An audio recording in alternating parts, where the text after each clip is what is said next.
Gets me through my morning every day. Ladies and gentlemen, Adelaide's Jodie and Hayesy on Nova. So around about this time yesterday, we discovered a really unique ability, and that is Jodie can tell you in terms of A-listers and celebrities which ones have had affairs and specifically with who. Yeah, I have this ridiculous ability to retain information about high-profile A-list affairs. It's not going to save humanity. It's not a superpower that's going to get me anywhere, but a superpower nonetheless. Tested you yesterday. You went 6 from 6. Ellen Nordegren and Tiger Woods. Yeah, he cheated on her with multiple women. Some of them were nightclub hostesses. One was Rachel Yucatel. Another one was, I reckon, Jamie Grubbs. He left a voicemail on her phone saying, hey, my wife's going to call you. She's been through my phone and I just need you to lie for me and delete the number. That would be huge. I think his words were huge. Okay. I've just got here, he cheated with more than one woman. Well done. It feels good to be a champion, doesn't it? Yeah, it really does. And so on the back of that, we thought, oh, surely Hazesy's got a superpower. And then it occurred to me, you do.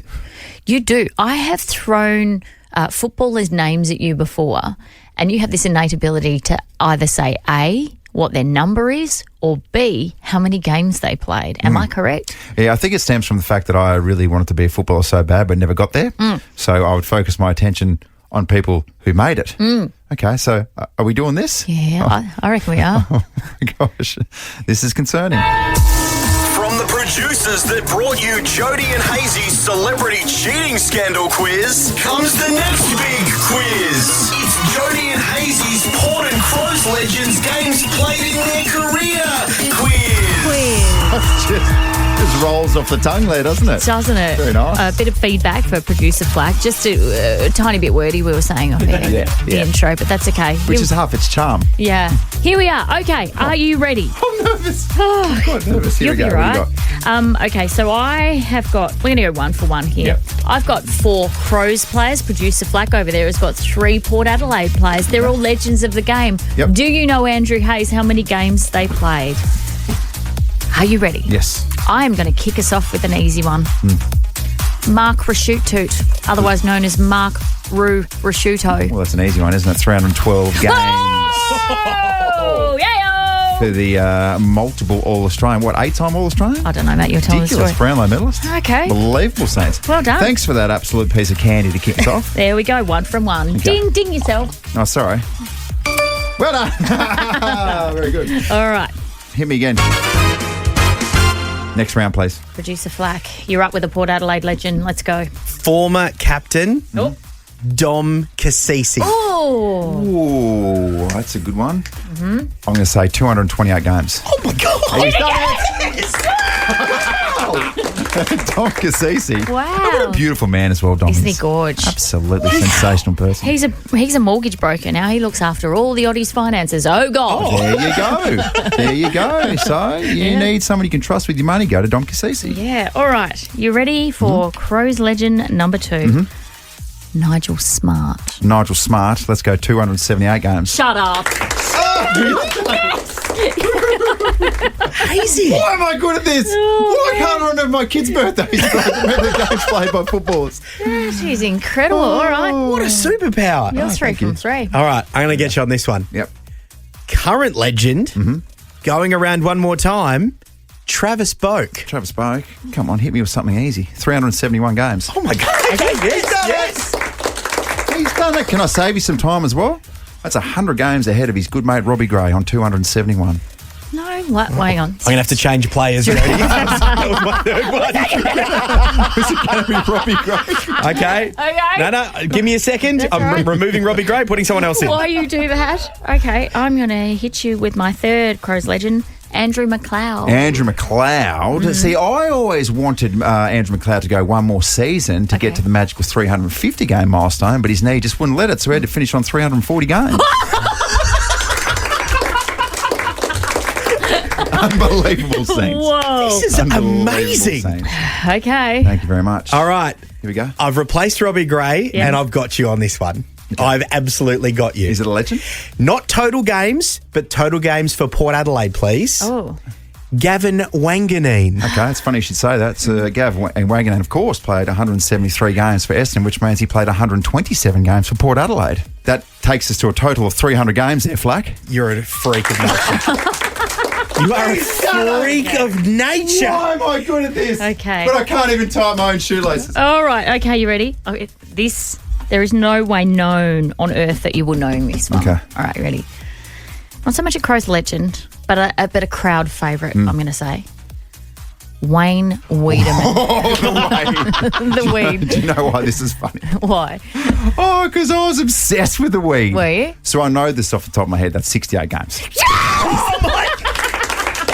The weed. That is amazing. The weed played 68 games. He had the impact of someone who played 350. Yes. Such was his popularity. Oh, because every time he touched the ball, Jodie, that is an amazing superpower. I stand corrected because I thought you were an absolute Let's talk phone etiquette, shall we? So, Julie Lambert Burnett, she's from the Sydney School of Protocol. She has revealed the most annoying phone habits ranked. Okay, I'm going to take you through my top 5. go on then. And not my top 5, this is her top 5. All right. Because I feel like there's a lot of these things that you'll hear and you'll be like, oh my gosh, my partner does that. Yeah. And even I know that I do several of these things. Okay. And it frustrates the hell out of my wife. Not in the top 5, but a very worthy mention. Number 9, overly loud phone conversations. I knew this would fire you up straight off the top. Okay, there is a special place in hell for people who have conversations on speaker.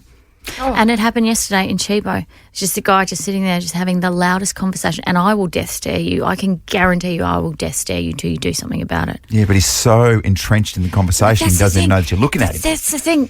People are so oblivious. And what about those people who watch their programs without headphones in a public space? There's one guy at the gym who will be on the stepper and who will watch a series, watching it like as loud as you like. Like, where are you? Headphones. Grow up. Grow up. For goodness sake, it's 2024. Grow up. But also, I don't want to hear your conversations. I've got no interest in you talking to Auntie Marge about what you're having for Christmas lunch. I don't give a shit. 100%. Whoa, geez, I'm sorry about that, ladies and gentlemen. We've really hit a nerve here. Dads are absolute culprits for this, Aren't they? It's a dad thing. There's a bloke on Instagram called Will Gibb. Yep. He's a comedian. He's very, very funny. And this is his little skit on dads answering the phone. Tell you what, mate, the weather's been pretty good the last couple... Oh, sorry. Who's this? G'day, mate! Yeah, I'm good. I'm going to take this, mate. Yeah, couple things. I was just going to talk to you about Saturday. Can you hear me? Yeah, about Saturday. What happens? I think it's a different generation where, for some reason, it's entrenched in your brain that's these mobile phone things. Oh, you better speak up. Yeah. But the only thing wrong with that skit is he says Saturday. Most dads I know go, Saturday! There's no A in Saturday. Another worthy mention to this one. It's not in the top 5, but something I'm very guilty of. You can ask my wife, Cara. Being glued to the phone. Oh, yeah. And I don't even know what I'm looking at. It's just there. I'm scrolling. Sometimes I'm not. I'm scrolling a lock screen. How annoying is it too when you go to bed and you know you have to go to sleep, you know you have to get up early, but you just find yourself mindlessly scrolling. You're like, go to sleep. You know what you should be doing, but you just don't do it. 100%. Just force a habit. All right, top 5. Number 5, using phones at the dinner table. Yeah, annoying. That Kids should be do that. Absolute. Should never happen. Kids. Number 4, phone calls at inappropriate times. Yeah. Put it on flight mode. Or Yep. just silence it. Do you know what I mean? Do you know what gives me... Oh, Sorry. producer Zoe's starting to fire up. Yeah, doctor's office. Don't make a phone call when you're waiting in the doctor's office. We're all Yeah. sitting there waiting. Yeah. It's inappropriate. That's an Yes. inappropriate time. Yes, you're about to get some news that's really going to embarrass you. You don't need Right? to hear someone's inappropriate phone call. You know, someone's walking past with a little cup of urine and you're on the phone to Aunt Marge, you know? It's Yeah, inappropriate. It's very 100%. weird. Yeah. Distracts you, knocks the cup of urine, bang, opens up, on your face, disaster. That's how it goes.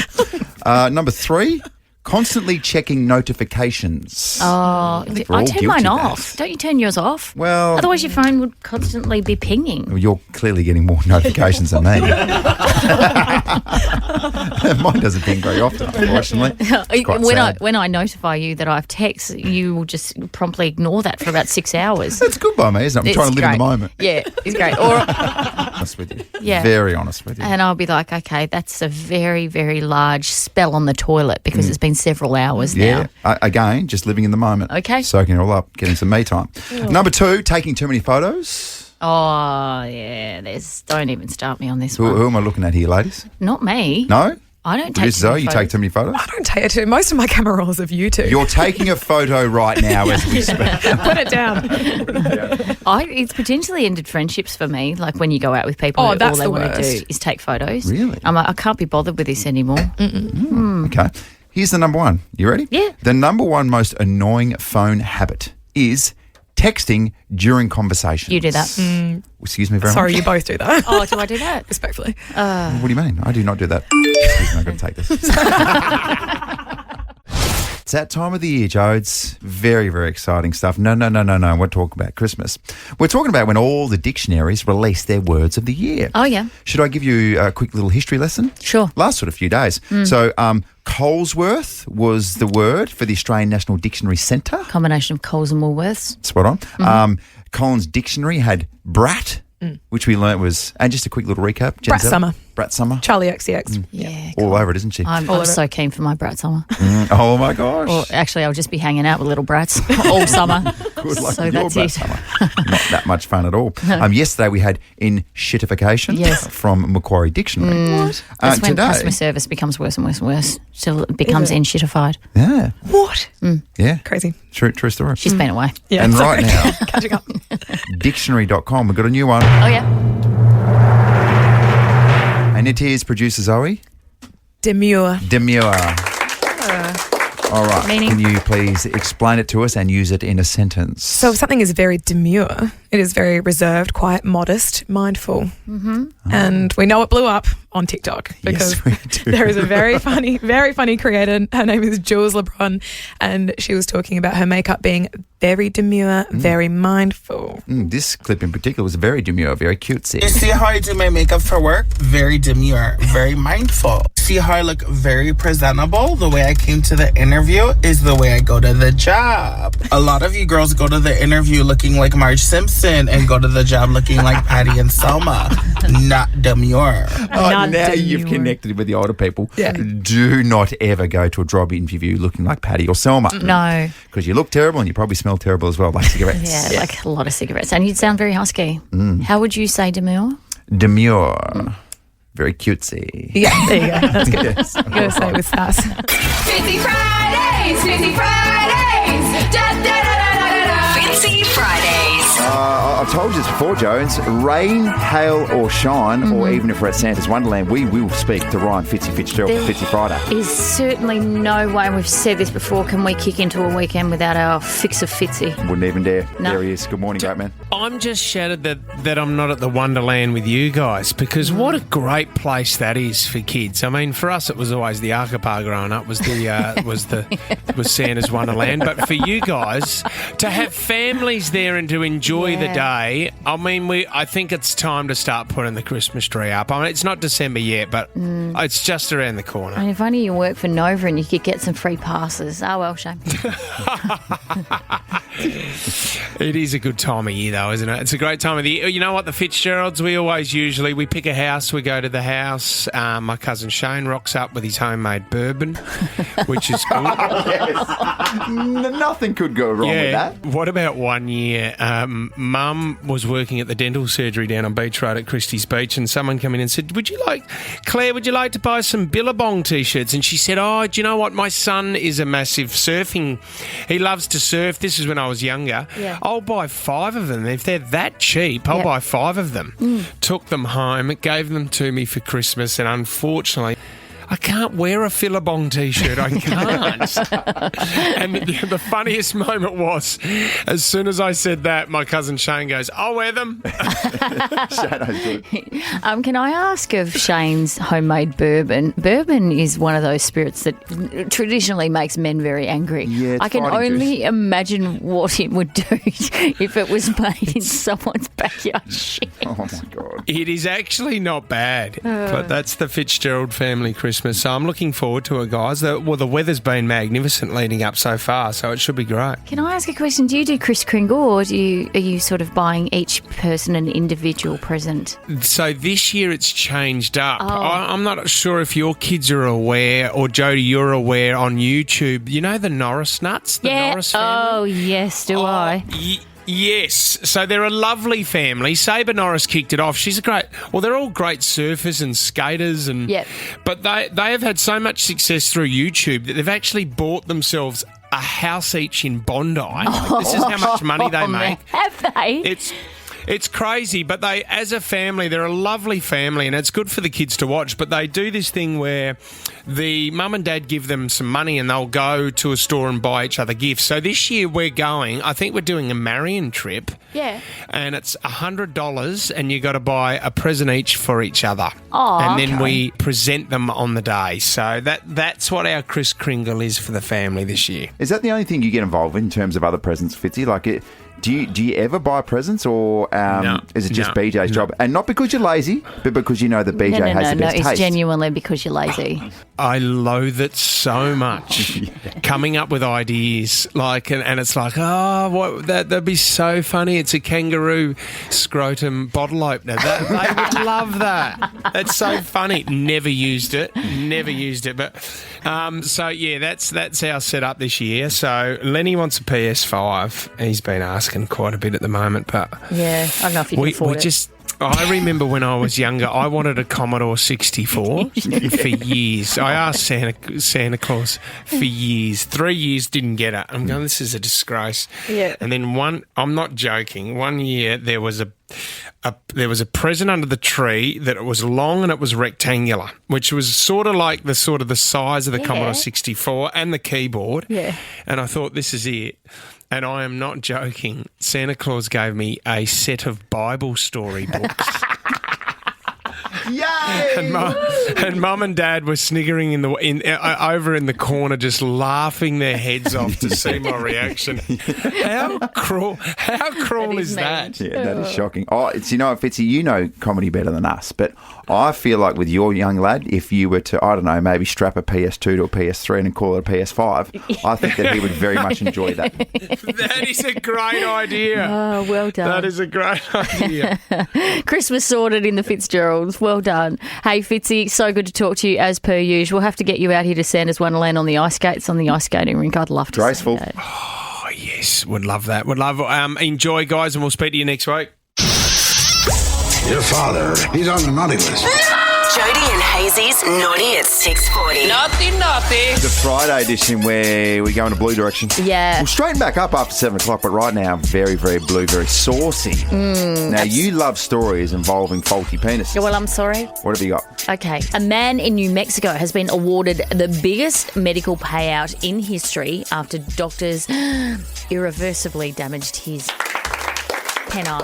I hadn't seen it yet when you clapped. I just assumed you were going to say penis. Okay. And you said it. So he got $412 million in damages. It is the largest medical malpractice payout from a jury in US history. Take us through the second largest. Okay, so that was a woman's boob. No. That was former basketball player Alan Navarro. He was awarded $216 million in Florida. He was misdiagnosed his headache for a stroke. Oh, no. He went in with a stroke and they said, oh, good, you've got a headache. Oh, no. And then he got brain damage. Oh, my God. What are you going to do with $216 million if you've got brain damage, though? I don't know. What are you going to do with over $400 million when you've got a faulty dick? Yeah. Do you know, is there some way you can pay money to make it work again? Yeah, okay, so he was conned into having unnecessary injections into his genitals by a clinic that preyed on elderly men. He can no longer get what's that sound effect? There you go. So I very don't nice, have to say the word. He can no longer get a... Yeah. And he must sit down to urinate because his penile has become enveloped in thick scar tissue. This is where I jump in for the first time in a long time. I think you mean enveloped. Enveloped. Enveloped? Oh, my God. Oh, yes, Finally, the tables have turned.